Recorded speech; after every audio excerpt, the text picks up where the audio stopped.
What's going on, Halo fans? Luke TheNotable here. Today I'm going to be talking about some accuracy tips, how to get a better shot. This isn't necessarily how to win more gunfights or how to stay alive. This is just how to get a more consistent and more accurate shot.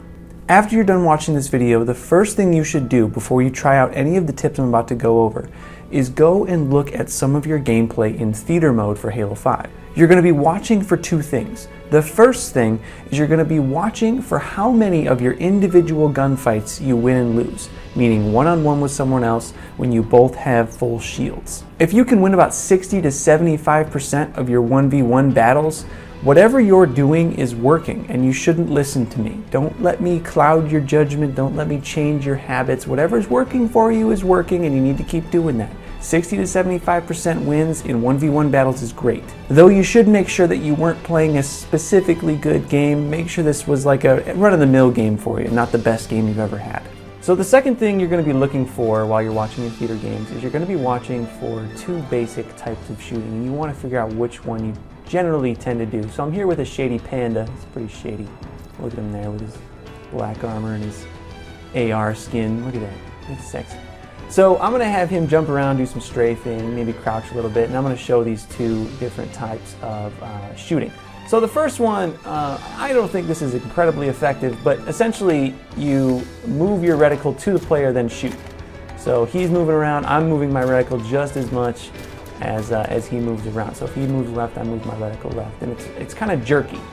Now, I don't want to say that this is a bad way to shoot. Obviously, it'll work for some people, and if you find out that you're getting a lot of good gun game and you're winning like 60 to 75% of your encounters in matchmaking, don't listen to me.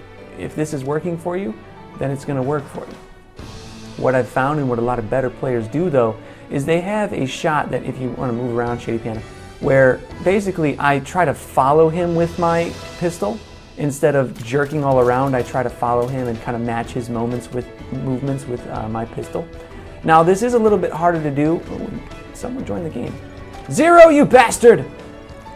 So just come back to the middle. Basically, you want to follow his movements with your pistol.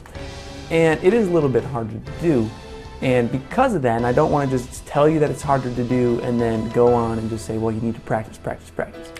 I've found some of the best ways to teach yourself to do this, and one of the best ways is by using automatic weapons like the assault rifle, the storm rifle, because what these basically have to force you to do is you have to hold down the trigger while also, moving your reticle where the player is going.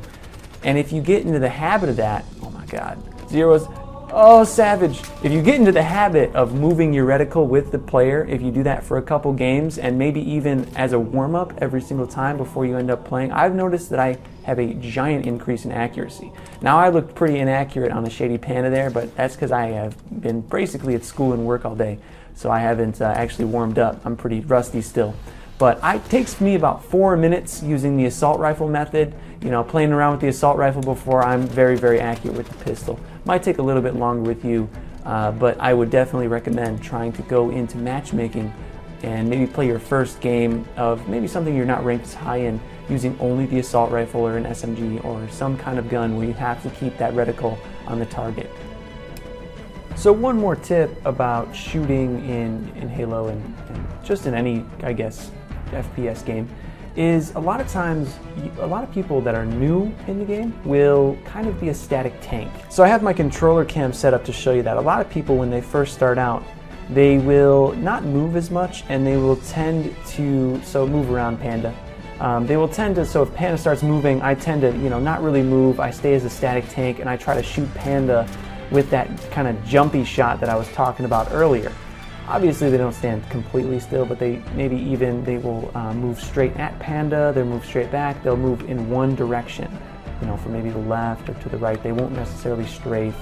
That's something you want to look out for, again, when you're looking at your theater gameplay. I'm making tiny, tiny little adjustments with my right stick. You can see, no matter where he moves, I'm in general using my feet to get to him, and then I'm making those tiny, tiny adjustments with my right stick. This is something you want to get in the habit of. And like I talked about before, you're going to get much better at it if you use your assault rifle to train yourself and get that muscle memory down of you moving your stick with the player. It's a superior way to aim. and you're going to find that you win a lot more gunfights. You're going to be a lot more accurate using that method. That's all my tips for today, guys. Thank you for all watching. I'm going to be going through a bunch of very requested videos in the next few days, in the next few weeks. I want to bust out a ton of videos that I've gotten requests on for pretty much tons of comments on all my videos about a couple of key video ideas, and I'm going to try to get those done with. This was actually one of them, talking about accuracy, you know, how to get more gunfights and how to shoot better. Hopefully you guys enjoyed it. Hopefully you learned something. If you like what you saw, if you're an old-time fan, please go down to the description, click on my Patreon link. It's a great website where you can pledge to me even just $1. Everything helps right now. I'm using a green screen that costs 60 cents to make. I'm in kind of a low patch. My hours got cut at work, and I'm trying to find a couple different ways where I can make a little bit of extra cash. And as I promised, I said I was going to teach you how to make a 60-cent green screen if you could get $8 million on my Patreon, but I've decided to lower that to $2 million. I think that's more of a fair number. I'm dead serious. Thank you guys for watching as always, and thank you. Bye-bye.